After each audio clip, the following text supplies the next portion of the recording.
Okay, so I'm sipping on some coffee right now. I got home from my work shift earlier than usual because I was only scheduled for about 6.5 hours rather than the standard 8.5 hour shift that I typically have.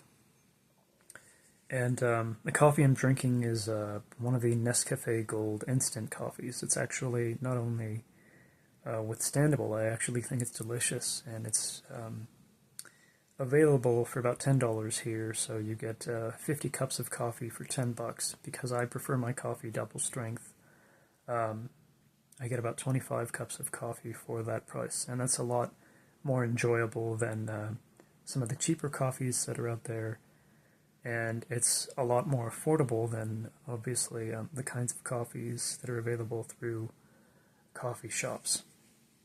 So I'd recommend you try it. And no, I'm not sponsored. Nobody sponsors me or any of my content.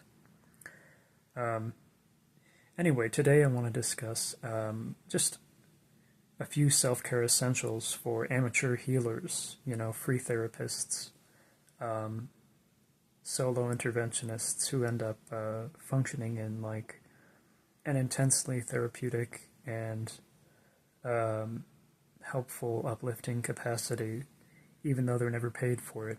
This is for that person in a friend circle who's always the listening ear and the voice of reason, even though they never get compensated for it, okay?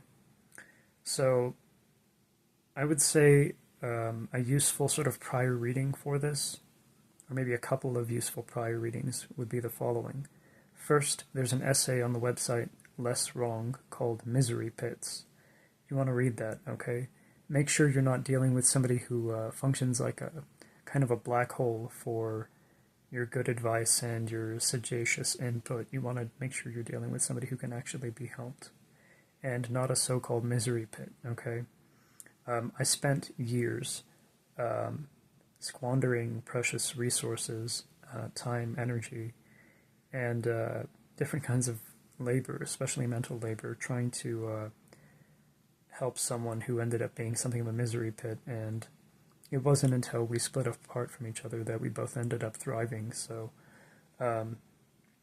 yeah, I I think you'd be best off if you're not like permanently like a free therapist for somebody who just leaves you feeling drained and depleted, um, due to the fact that they rely upon you for reassurance, and maybe you like to feel helpful when you're talking to them. Okay. Now, another useful reading, or maybe set of readings that you can do that will not take a whole lot of effort for you to accustom yourself to, involves readings on concepts relating to compassion fatigue and empathy burnout. Okay. So you want to make sure you're at least a little bit knowledgeable about those things before you get involved in really being like the free therapist kind of person long term. Okay, so here are the tips now that we've established what you should read about before you uphold these um, pillars within your amateur healing practice. First, tightly schedule your helping hours. Okay, you're not going to be talking to someone at random, let's say at 6 p.m. if you've worked from 8 a.m. to 4 p.m., okay? And then just allowing that person to deplete your time to such an extent that you can't even get a full night's sleep and work properly once you head into work tomorrow, okay? Um, you do not owe the person you're helping endless time. It is important for you to have boundaries when you're helping people, particularly since you're not getting paid for what is emotional labor, okay? And now, if somebody's in a crisis, I'd recommend you follow certain professional tips that actual mental health professionals have given. And if you're curious about some tips that have worked for me in the past, you can go to my video on preventing self-deletion attempts, and you'll see what worked for me, despite the fact that I don't have formal mental health training or credentials. Here's another sort of indispensable component of the life you want to live if you're going to be an amateur healer. Invest more in yourself than in others.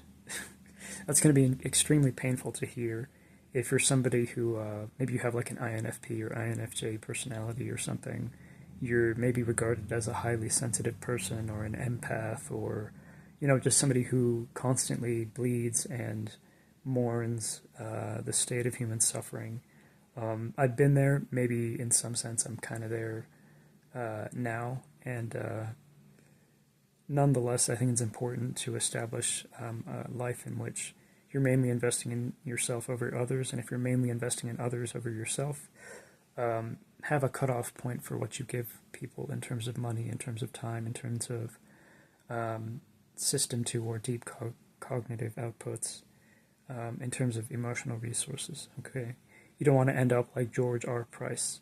You want to end up like someone who is a wise leader within a certain friend group or community. Okay, the goal is to nourish yourself and set an example for others, while nonetheless being strict with yourself and lenient with people who are wounded. Okay? That involves a balancing act that is difficult to articulate the finer points of impulsively, but I will discuss that later on, maybe in the next 6 months. And here's another essential. Prepare before your interventionist attempts and de-stress afterward. If somebody in my life is suffering and I want to help them out, I might say, look, I can help you between, say, 9:30 p.m. and 10:30 p.m. before I go to work around, 11:30 p.m. to start my night shift at my current job. And prior to that, what I'm going to do, maybe around 8:45 or 9 p.m., is maybe I might have like a small amount of caffeine, maybe a bit of creatine monohydrate, maybe some iodized salt, and maybe a very light cardio session, assuming I'm not going to be going back to sleep. I'll get the heart rate up, clear the mind, prepare the mind for a high extent of articulateness, and just to be as present as I possibly can, okay? And after that sort of session, assuming I'm already dressed and bathed and brushed my teeth and, applied cologne and everything, I will probably, sounds kind of silly, but play a video game for an hour. My preferred favorite video game is the original Resident Evil 4 or Post Void or any number of these games that are typically on sale for cheap from time to time through outlets like Is There Any Deal for PC games or Deku Deals for Nintendo Switch games. And, through that means of organizing the before and after of a helping session, I will serve myself, sharpen myself, and protect the precious core of my own soul, my own emotional health, my own mind. So that way I'm not going to endlessly chase, this sort of dangling diamond within a black hole that never ends as I'm helping somebody else. So it's crucial to have kind of a schedule through which to help someone, not only in terms of the hours you commit to them daily, but also in terms of the total amount of time you're going to give to them before you move on to helping somebody else. Okay? The experiences I had with kind of listlessly suffering over other people's suffering were not positive. I wouldn't recommend them to others, and I would say these are tips that are hard-won, and I was going to write maybe about 10 tips, but I decided to keep it briefer. So I think the sort of amateur therapists, the healers, the quiet helpers are underrated in our society, and I have served in that role more than once, and I don't regret that I did that, but I wasn't always skillful and tactically well-equipped. I didn't always have my wits about me when I was trying to help people, and as a result, I got burned a few times. So you don't have to trust that these tips are worth it for you if you're somebody who wants to really, really expend your resources on others and maybe learn the hard way that you're supposed to protect yourself from overinvestment.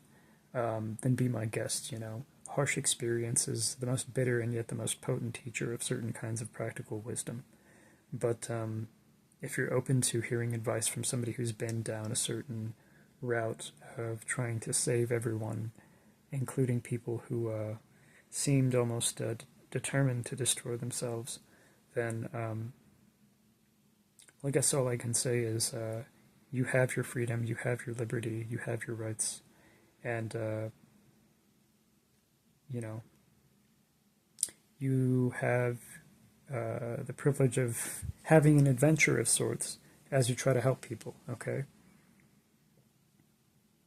I don't want to become a selfish asshole, but I've learned in some ways that I do have to protect and nourish myself before I go out into the world and try to save the life of somebody who might be suffering in silence, okay? I'm not happy to make this video, but I think I have seen more self-destructive tendencies in wounded healers than I have in haughty, avaricious assholes. So we need to make this kind of content for each other. Healers need to find each other. Highly sensitive people need to find each other, not misdiagnose or over-medicate themselves into a dysfunctional, incapacitated stupor. Okay? So thank you for watching and have a good day, and God bless you.